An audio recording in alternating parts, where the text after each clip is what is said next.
Complete করি 2023 সালে। তো আমি বিসিএস অ্যাপ্লাই করার পরে যে এইখানে দেখলাম ওরা অসংখ্য বিজ্ঞপ্তিতে অসংখ্য কাগজপত্রের কথা বলেছে, যেখানে সুবর্ণ কার্ড এবং সিভিল সার্জনের সার্টিফিকেট। তাহলে সুবর্ণ কার্ড থাকলে কেন আমাকে সিভিল সার্জনের সার্টিফিকেট লাগবে? শুধু একটা হয়রানি।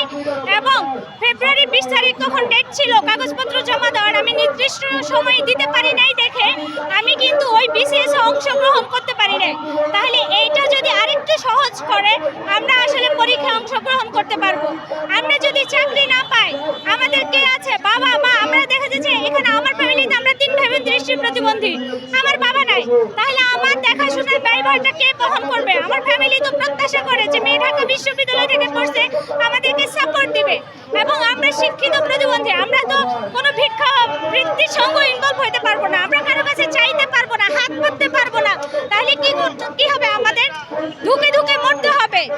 এছাড়া তো আসলে আমাদের কোনো উপায় নাই।